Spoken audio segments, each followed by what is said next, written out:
episode is going to be another gameplay critique, specifically of one of my games. And why am I doing another one of my games? Well, again, just as a demonstration that, hey, I'm not perfect. I make mistakes. And like you guys, I still am learning myself.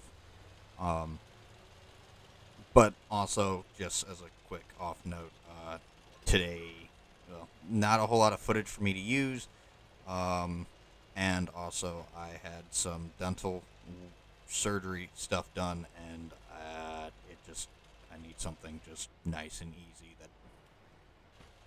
Yeah, I just need something nice and easy to do. Anyway, we are in the brand new Polish medium tier 8, not fully upgraded CS 53, at least I think that's what the thing is. And we are on Kazarine Pass. We are in the southwest spawn, and it is standard battle. Now, originally I was going to go along the ridge along the ravine itself, and noticing that there's like next to no one going that way, I decided, you know what, I'm just going to play it safe. I have no armor to really brawl, so I'm going to just stick with the pack and play kind of like a second line support vehicle, much like the Leopard 1. I am slowly learning that this whole line, at least with the tier 8 and up, needs to be played a little bit more like a Leopard 1 type of line. Of course, I only have the tier 8, and I completely skipped the 6 and 7. So I can't speak for that. Now, again, you're seeing me stay back, and I'm purposely doing this because I don't want to become the attention of those 3 light tanks there. I'm a brand new vehicle. I'm sure one of them would have loved to have focused me and take me out. Already not off to a good start in that whole little conflict right there. We lost 3 tanks to 0 tanks taken out. I did try and take a shot on the Tiger 2 who wasn't looking at me. Didn't work out. And so now, again, I'm just trying to sit back, get into a position where I can get hull down, and, again, just not be a focus. This whole hard process of me learning is that while the vehicle looks like a T-54, it does not have the armor like a T-54. Or even a T-44, where a T-44 can kind of bounce. No, this doesn't bounce anything, and you'll see this.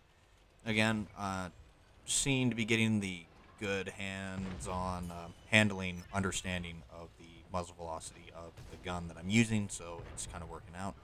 And thankfully, staying close to a rock and not sticking my head out for them to be the center of the tension on these light tanks. So they're just shooting something else that's easier to shoot at, and going right by me, making me targeting them easier.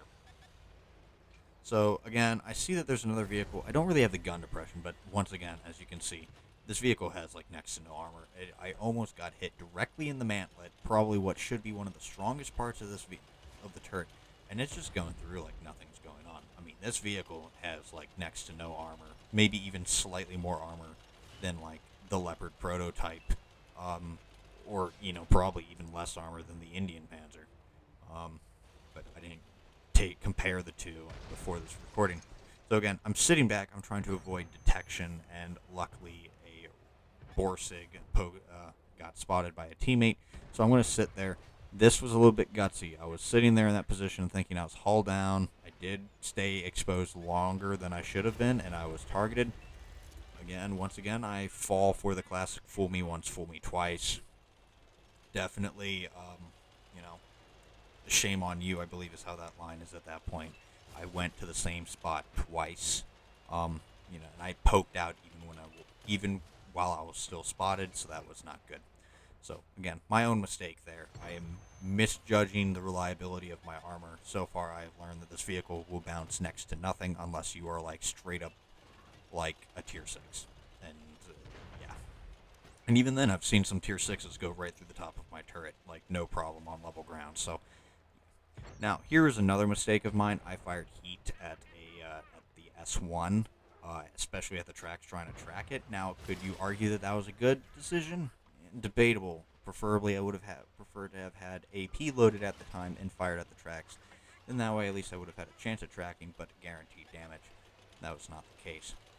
I luckily pulled back just in time to avoid taking any more damage, and also this was a smart move that, at least looking back, I think was good on my part, was pulling back at this this time. There was no one left other than that one other medium tank on that line, and since I'm not able to specifically support him, like right next to him, like he probably would prefer, I decided to bail out because I'm not going to be any help. So I'm pulling back to try and get to some more friendly lines, or at least get closer to friendly, so that way they can support me. Again, this vehicle does not feel like a vehicle that can just go toe to toe with other vehicles. No, this very much does. I'm beginning to see play like a Leopard prototype, and during the course of this game, I'm still learning that. It was only upon reviewing this video that I started to realize that's how this is played. Now, thankfully, I mean, I took this route, maybe hoping that he'd be up there on the hill. Maybe he might be on the, in the ravine. I don't know. Luckily, he was up there, not looking at me. Easy shot. Got rid of him. Now, what I'm doing here is I am cresting. You're going to see I do profile myself. I did want to try and stay in a position to where I could not get, easily shot at. But I didn't really get a chance to find that spot because they started capping the base. At this point, I'm starting to wonder how the hell they got past us. And upon reviewing this replay, I noticed that no one, that we lost the right flank. So, of course, that's where they're going to come from, and no one bothered to think about it. I had heat loaded. Was it really the best? Debatable whether or not it would be the best shot. This is, again, just another mistake of mine. I rushed a shot. If you notice, if I waited just a little bit longer, I might have actually had a better shot on the turret of the 50 TP, but that was not the case. Again, there are some lessons to be learned in this game, at least for me, especially learning the playstyle of the vehicle. And, realizing that I make mistakes of misjudging my armor. But, yeah. Anyway, that's going to be it. I'd like to thank you all for watching. If you enjoyed this video, hit that thumbs up. And if you want to see more videos like this one, don't forget to subscribe. And don't forget, you can submit your own replays if you'd like to see them featured. But, until next time, this has been Darren of WoTC Academy.